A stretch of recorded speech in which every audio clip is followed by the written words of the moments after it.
Bismillahirrahmanirrahim. Assalamualaikum warahmatullahi wabarakatuh. Perkenalkan, nama saya Nur Aisyah dari kelas 2A D3 Akuntansi dengan NIM 3612053. Saya merupakan salah satu perwakilan dari kelompok 2 untuk mempresentasikan mengenai siklus produksi dari toko donat X. Nah, toko donat X ini merupakan salah satu toko donat yang berada di Makassar. Nah, pada presentasi dan dalam video ini akan kami paparkan mengenai DFD dari perusahaan, DFD yang kami rekomendasikan, serta flowchart. Berikut kita beralih ke bagian pertama, yakni DFD. Nah, di DFD yang pertama adalah DFD berdasarkan perusahaan. Berikut ini adalah data flow diagram dari siklus produksi toko donat X. Nah, dalam DFD ini, siklus produksi terdapat 4 proses. Yang pertama adalah desain produk, yang kedua perencanaan dan penjadwalan, yang ketiga operasi produksi, dan yang keempat adalah akuntansi biaya. Nah, di bagian pertama ada desain produk. Pada bagian ini akan melakukan desain terhadap produk yang akan dijualkan nanti dengan mengupdate penyimpanan bahan baku dan daftar operasi. Nah, setelah desainnya jadi, maka akan diberikan ke bagian perencanaan dan penjadwalan. Kemudian, apabila pelanggan melakukan pemesanan melalui siklus pendapatan, kemudian bagian siklus pendapatan akan memberikan perkiraan penjualan kepada perencanaan dan penjadwalan. Lalu di perencanaan penjadwalan akan mengecek ketersediaan atau mengupdate daftar bahan baku yang tersedia dan mengupdate penyimpanan pesanan produksi. Nah, apabila di daftar bahan baku kurang, maka perencanaan dan penjadwalan akan meminta permintaan pembelian ke bagian siklus pengeluaran. Nah, setelah siklus pengeluaran melakukan pembelian, maka akan memberikan biaya data mengenai biaya bahan baku dan overhead ke bagian 4, yakni akuntansi biaya. Nah, di bagian akuntansi biaya nantinya akan dimasukkan laporan ke manajemen dan juga laporan atau catatan mengenai harga produksi ke dalam sistem buku besar dan pelaporan. Nah, kita kembali ke bagian 2 tadi, di bagian perencanaan dan penjadwalan, selain daftar bahan baku dan pesanan produksi, perencanaan dan penjadwalan juga akan menginformasikan atau meminta data mengenai kebutuhan tenaga kerja, tentang tenaga kerja yang tersedia di bagian siklus manajemen sumber daya atau penggajian. Nah, siklus manajemen sumber daya manusia dan penggajian kemudian memberikan informasi mengenai tenaga kerja yang tersedia ke perencanaan dan penjadwalan. Lalu setelah mengetahui hal-hal tersebut, maka bagian siklus pendapatan akan memberikan pesanan pelanggan ke bagian perencanaan dan penjadwalan. Kemudian, bagian perencanaan penjadwalan akan memberikan pesanan produksi dan permintaan bahan baku ke bagian operasi produksi. Nah, di proses ketiga ini, yakni operasi produksi, pertama dia akan mengupdate tentang penyimpanan pesanan produksi dan juga mengenai penyimpanan work in process. Nah, setelah itu akan memberikan informasi mengenai kartu jam kerja dan permintaan bahan baku ke bagian akuntansi biaya. Nah, tadi di bagian siklus manajemen sumber daya manusia dan penggajian akan memberikan biaya tenaga kerja, informasi mengenai biaya tenaga kerja ke bagian akuntansi biaya, serta tadi work in process dan penyimpanan daftar operasi serta penyimpanan bahan baku juga akan dimasukkan ke dalam akuntansi biaya.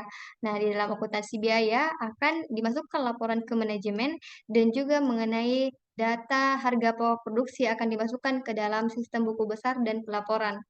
Nah, dari akuntansi biaya di proses 4 ini akan memberikan informasi mengenai biaya ke bagian desain produk, biaya-biaya untuk melakukan produksi.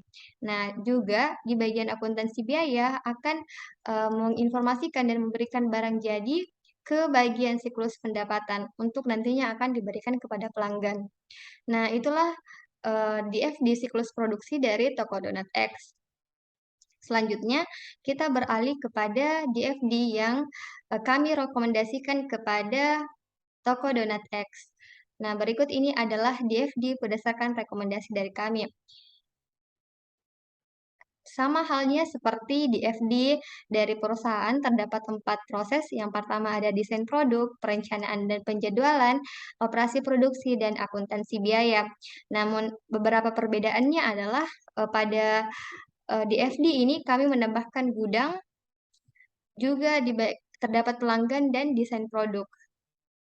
Nah, berikut ini adalah juga kami tambahkan mengenai barang jadi di bagian operasi produksi. Nah, berikut ini penjelasan mengenai DFD siklus produksi toko donat X berdasarkan rekomendasi dari kelompok kami. Nah, seperti sebelumnya dimulai dari bagian pertama, yakni di proses desain produk. Bagian desain produk akan mendesain produk dengan mengupdate dengan mengupdate penyimpanan bahan baku serta penyimpanan daftar operasi. Lalu setelah menghasilkan desain produk, hasil desain produk tersebut akan diberikan kepada order penjualan untuk dilakukan pengiklanan. Kemudian, pelanggan akan melakukan order pembelian ke order penjualan. Kemudian, order penjualan akan memberikan perkiraan penjualan ke bagian 2, yakni perencanaan dan penjadwalan. Tadi mengenai penyimpanan bahan baku juga akan dimasukkan datanya di bagian perencanaan dan penjadwalan. Nah, setelah mendapatkan perkiraan penjualan dari order penjualan, maka bagian 2 perencanaan dan penjadwalan akan mengupdate mengenai penyimpanan daftar bahan baku dan pesanan produksi. Nah, apabila di dalam daftar bahan baku kurang, maka bagian perencanaan dan penjadwalan akan melakukan permintaan pembelian ke bagian siklus pengeluaran. Nah, di siklus pengeluaran setelah melakukan pembelian barang akan memasukkan barang tersebut ke dalam gudang. Kemudian dari dalam gudang tersebut bagian akan diteruskan untuk bagian siklus pengeluaran juga akan meneruskan ke bagian gudang akan meneruskan mengenai bukti pengeluaran barang ke bagian akuntansi biaya untuk dilakukan pelaporan ke manajemen dan juga melakukan pencatatan harga pokok produksi di dalam sistem buku besar dan pelaporan. Nah, kita kembali lagi ke bagian kedua yakni di bagian perencanaan dan penjadwalan. Selain dari mengupdate data bahan baku serta pesanan produksi, juga perencanaan penjadwalan akan menginformasikan kepada siklus manajemen sumber daya manusia dan penggajian tentang kebutuhan tenaga kerja. Lalu di bagian siklus manajemen sumber daya manusia dan penggajian akan menginformasikan ke bagian perencanaan dan penjadwalan tentang tenaga kerja yang tersedia.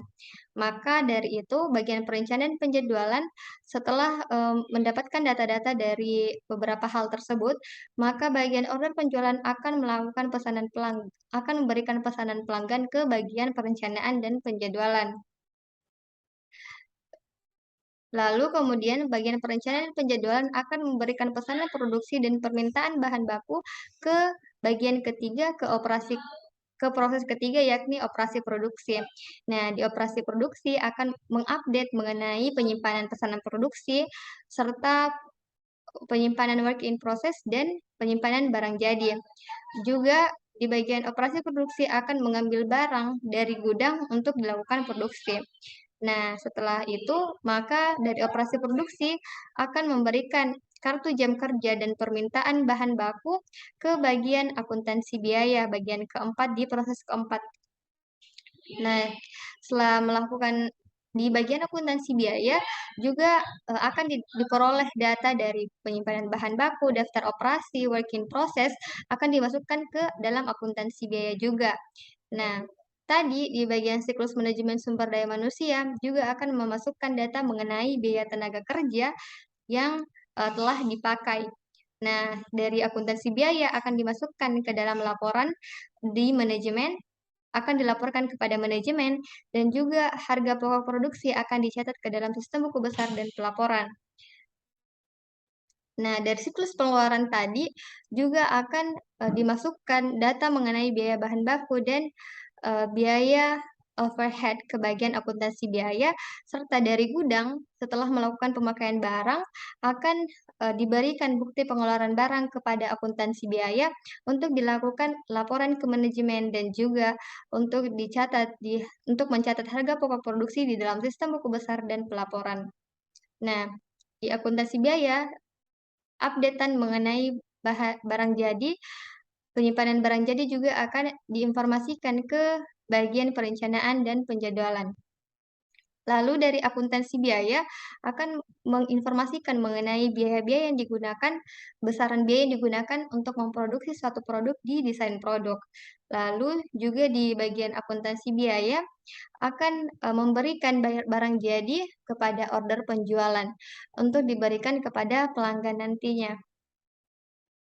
Nah, itulah tadi, DFD dari siklus produksi toko donat X berdasarkan rekomendasi dari kami, itulah penjelasannya.